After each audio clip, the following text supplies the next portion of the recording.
Today I want to bring you 3 tips that I think will help you a little bit or a lot, just depending on how it works out. My name's Hutch. Thank you for tuning in, and we'll get right into it. Tip 1, make sure your ID when you're traveling is always up to date. Make sure it's not within 6 months of expiring, especially on your passport, because some countries won't let you in if your passport is getting close to expiration. You want to make sure your driver's license, identification card, your passport are all good, got plenty of time left on them. That way you don't run into any problems at the airport or your destination country. It is a lot better to deal with this kind of stuff at your house before you go, before the trip, even close to going. Make sure you're good to go. Tip number 2, travel as light as possible. If you can get away with it, travel with just a carry-on and a personal item, whether you're flying domestically or overseas. The reason I say this is you don't have to worry about losing your luggage. If you have layovers or something just happens, you get delayed or switch planes or whatever, you get to the other end, you don't have to worry about your luggage. You've got it in your hands and you can hit the ground running. This is great so that you're not sitting there having to try to buy new clothes when you get somewhere because your bags got lost. That can be a pain. I'll give you an example. When I was in Vietnam, I tried to buy me a pair of sandals just because I didn't bring none. I thought, heck, I get flip-flops in Vietnam. They got to be everywhere. That's what everybody wears anyways. So I went to buy me some sandals or flip-flops. Come to find out, the biggest sizes they generally carry is size 10. I'm 11 and a half. I looked all over the place trying to find something that would fit. I did find a couple pairs that were like 13s or 14s, and I was like, well, they got to have some 11s or 12s around here somewhere. No. I did talk to one lady there, and she said, well, I can custom make you some. And I would have done that if I wasn't running short on time. I said, well, I'll come back and maybe have some made, because it was going to take like about an hour or so, which is not a big deal. But at that particular time, I was trying to go somewhere. And of course, I never got back, but I'm like, man, I think I'll bring my own next time. Plus sizes, you know, you go to some of these places like, for an example, if you wear a large, you know, you might have to get a extra large there just to make it fit. At the time that I went, I was wearing 2X before I got down to extra large. Go me. And they didn't have them. I mean, it had stuff that said 2X on it, but when I wore it, you know, I felt like, oh, what's his name? And, you know, big man in a little coat.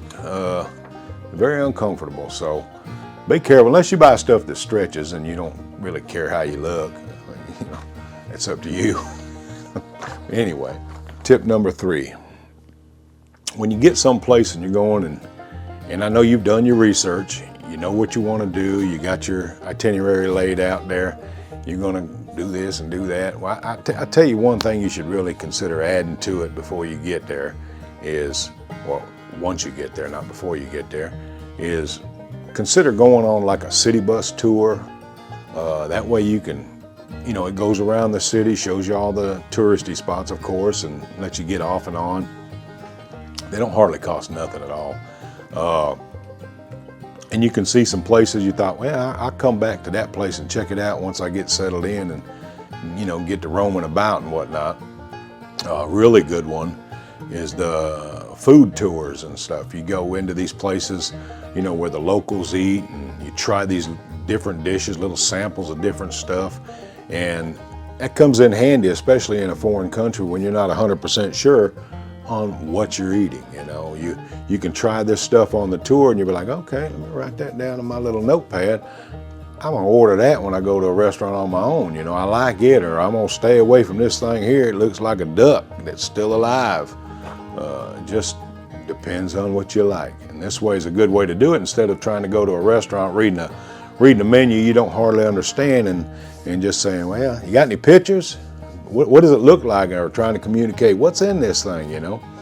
So I highly recommend taking a food tour or walking tour, you know, get to meet the locals, kind of get you, if you're feeling a little uncomfortable, kind of get you out of that phase.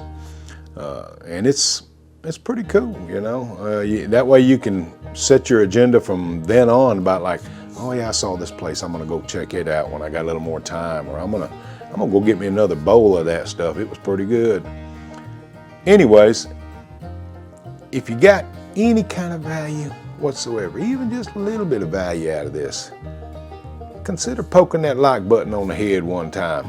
It helps me out a lot, and to be honest, tickles me to death. Anyways, the bonus I was telling you about. I just found out about this recently. Is it ethical? I don't know. I haven't tried it yet, but I know 2 people that have, and they said it works flawlessly. I'm going to use an example where I heard about it at Las Vegas.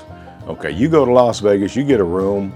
I got the little refrigerator in there, stuffed full of stuff they want you to buy for 10 or 15 times the amount it would regularly cost. And all in the refrigerator. You can't get nothing in there. If you want to go buy a bottle of water somewhere or some Gatorade, Red Bull, whatever you drink, and you want to put it in the refrigerator, you can't because it's loaded with all their stuff.